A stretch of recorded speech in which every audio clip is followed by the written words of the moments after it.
Mum and Dad with him yesterday at the rest day. I wandered past back from the laundrette and saw the Frigo family deep in conversation, enjoying the sunshine, having a little cappuccino. Yeah, good little move here, as you can see. Fast roads, gradually descending.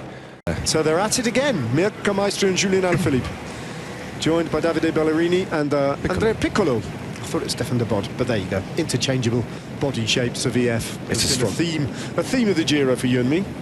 But that's a very strong group. Well, you've got two very strong rouleurs who can function pretty well over most sorts of terrain, and then you've got to form of Julian Alaphilippe. Yeah, definitely.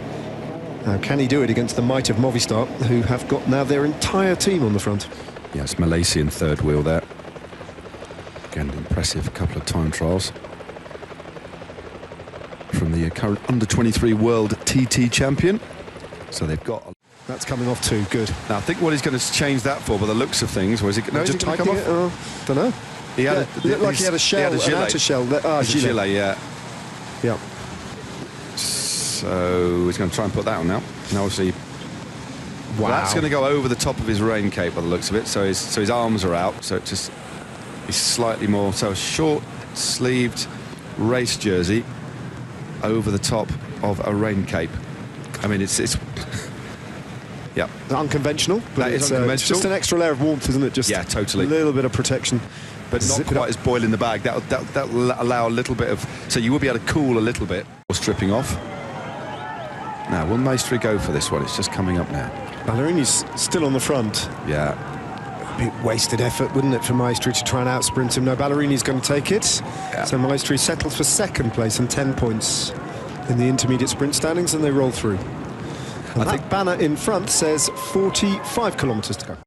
Given the ferocious pace that's been set by Movistar here, they're just told to slow on this bend. Here we go, and onto the climb. And some of the steepest slopes are right at the beginning. It's a 23.5 kilometre climb. Steep at the beginning, moderate in the middle sort of section of around about 7 or 8 kilometres, and then very steep at the top. Ballerini's almost across to Maestri, but Julian Alaphilippe has dropped them both now. Yeah. Maestri's done for the day, I think. There's going to be no more heroics from him in the company of Julian Alaphilippe. Ballerini sweeps past him, but Alaphilippe has gone. Yep. You wonder if Maestri just went a little bit deep for too long there. Wow. He's got the capacity to ride this back. So there we go. So the Intergiro is done, and Alaphilippe will go over in first place. After that will come Davide Ballerini and then Filippo Fiorelli, unless something dramatic changes in the order in the final couple of 100 metres towards. Has destroyed that little group of three that he was in. Tobias Voss bows his head, acknowledges that he's been dropped by the better climber, and Peleo Sanchez is now clear and in second place on the road. And guess who he beat when he got to victory, when he claimed that victory on stage 6? Peleo Sanchez. Julian Alaphilippe is just taking with him his rivals from every time he gets up the road. Novak have the Maglia Rosa in contention, and all of a sudden he has flicked the beast behind, and the GC riders are swarming around the front of the race, and he hasn't got clear. Yep. Confusing tactics from Movistar at this point. Now is he going to ride? That was Jefferson Cepeda who was in that little counter-attack that's now been swept back on the left-hand side there for EF Education Easy Post. So that was a definite move.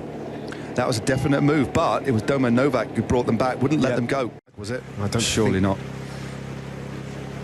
Well, we'll have to wait and see. Look at Tadej Pogacar just inside. His clothing sending out huge mixed messages there, isn't it? Yeah, I mean, apparently that's against the kind of etiquette rules. Over, it's only a relatively short descent, but he's going to have to make it work for him and gain a few seconds here. Yeah, try and push this one.